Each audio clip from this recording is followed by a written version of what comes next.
Well,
I think it's been a long time coming. We've wanted this for such a long time, and the fact that we have it at home, we have to take full advantage of this. You don't get opportunities like this very often, so embrace it, enjoy it, and then take full force. Show the league why you're hosting and why you want to win so bad. So playing in front of our fans is going to be extra special. And hopefully we can raise a trophy in front of them. I mean, I think it was still stressful as a player being in the final, whether you're hosting or not. We had this similar instance in 2016 where Montreal went up 3-0 in the first half. Toronto came back in that same game, and then at home Toronto did what they had to do, but Montreal had the majority of the lead for the series, and we were going to host at that point, and then Toronto ended up winning. So a little bit of that. I mean, it was pretty stressful. Obviously, we want to play at home in front of our fans.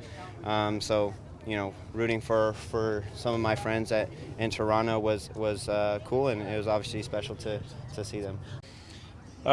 Amazing. I think we said it before. in moments where things get tough, to have that crowd behind you is a boost. You know, I think looking back at the Dallas game where we're up, was it 2-0, and they claw back, and it's a very frustrating game. It's one where you can easily let your head drop and sulk, but I think we really felt the energy of our crowd there, and that helped us really go through. So obviously we would prefer it not to go into a situation like that where they need to dig us out, but I'm hoping that energy feeds us right from the get-go, and we can have a hot start and really impose our style and dictate the play. And I mean, it's a huge opportunity, right? One that even if you have it in your own hands, it's very, very difficult to fulfill it and to have that home field advantage in the final. So for us to be the first ones to do it, this squad, the first ones to do it, and have a chance to win the trophy at home is an amazing opportunity. We still have to do it. We went down to LA and won. Toronto went to Atlanta and won. They deserve a lot of respect, so we're giving them respect, and we want to prepare for the game and be ready for it. Well, they switched a few things around towards the end of their season, the false nine, and who knows if he'll be back. I mean, we'll be prepared for either or. Obviously, we know what he brings to the table. He's a force to be reckoned with. Brings him a different layer. But if not, obviously they're more than capable as well. Right? Going to Atlanta again, it's no fluke. That was similarly well done to the way we did it in LA, and we have to really analyze how they did it. I mean, Pozuelo obviously is the guy that pulls the strings for them, and they have a couple guys that run around them and work hard and are more than capable of taking care of plays as well. You know, someone who's in his career hasn't really been famous for scoring goals, and Nick De Leon comes out with worldies right now. So his confidence must be high. It's something that we have to be aware of. Yeah, they're a good side. They deserve a lot of respect, and we're going to make sure we give it to them. But we want to be ready and focus on our squad at the same time. Yeah, he's keep working and keep progressing. I believe in miracles. I mean, I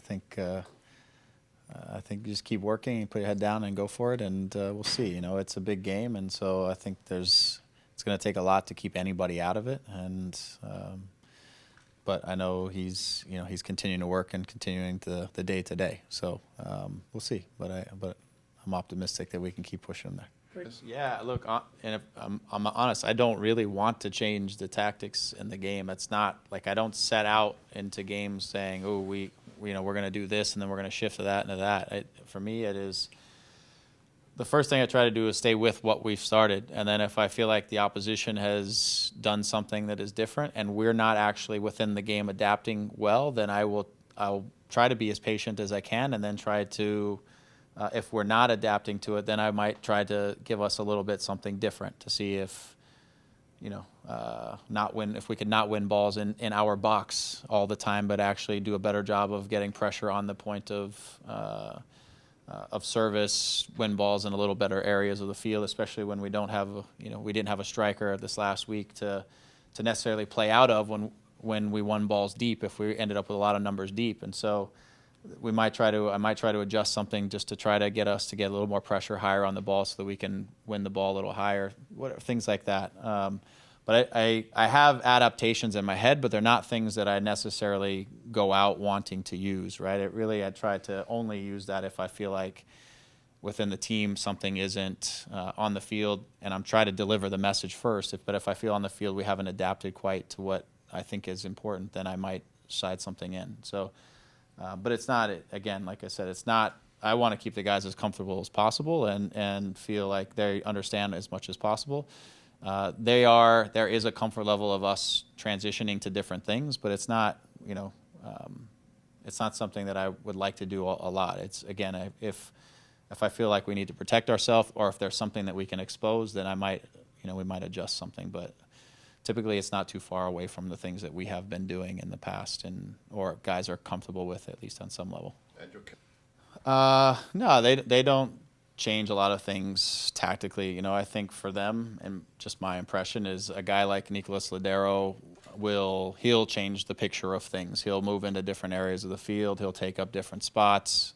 He becomes kind of a joker on the field in terms of the way he wants to to manipulate things, right? They have things that I think are relatively consistent. Every now and then you could see a slightly different look, but they're pretty consistent about how they do it. And a guy like Lodero has a ton of freedom to really do, I think, whatever he feels is necessary on the field, and that can sometimes give the opposition a slightly different look here or there. Is that a sign of a good team, generally speaking, Greg? They're a good team. It's a way of doing things, right? You can have a team that has as much freedom and fluidity on the field as you want, or you can have a team that has a little more rigid positional play, and you want to get certain guys in certain areas and things like that. It really is up to you and up to every coach to do how they want, And across the world, it's the same, right? You can decide to you don't want to have the ball, or you can try to have the ball. You can try to press, you can try to sit deep, you can be more positionally strict, or you can allow a lot more freedom. It's really up to the coach. That's why the game is what it is, and it's amazing because there's a lot of different ways to go about it, and that's why every game is different, because every game can show a different thing, and the opposition can do something completely different. And our league is across the board a lot of different ways that teams go about trying to get results in approaching games, which is, for me, one of the reasons I like being a little bit fluid is just because in our league, you see a lot of different types of variations of how teams will go about things. Is there a need for... We have a group of guys that, a lot of hard work and things have been done here over the past 4 or 5 years, and this core group is still together. And so it is frustrating, but at the same time, we're ready. We're ready for these type of moments. I think the guys you've seen in the past 3 games now have put in performances that doesn't look like a team that has any interest to talk about, outside scenarios. It's a group of guys that's ready to take on the weight. And I think if you look at the games that a lot of our team has played the last 3-4 years, whether it's Champions League, Canadian Cup finals, big games, these moments have been a bunch. So I think the group is prepared. Yeah, it's a very unique scenario because they're like us. A lot of big games in the past few years, a group that's been together most of the time. So, you have a tactical game for sure coming up, where 2 teams that know each other very well have always found different ways to win, so to speak. So it's a game where, both teams have to be sharp and have to be willing to kind of on the fly be able to figure things out, like we did against Atlanta, like they did against LAFC. So it's a challenging game, 2 very good teams.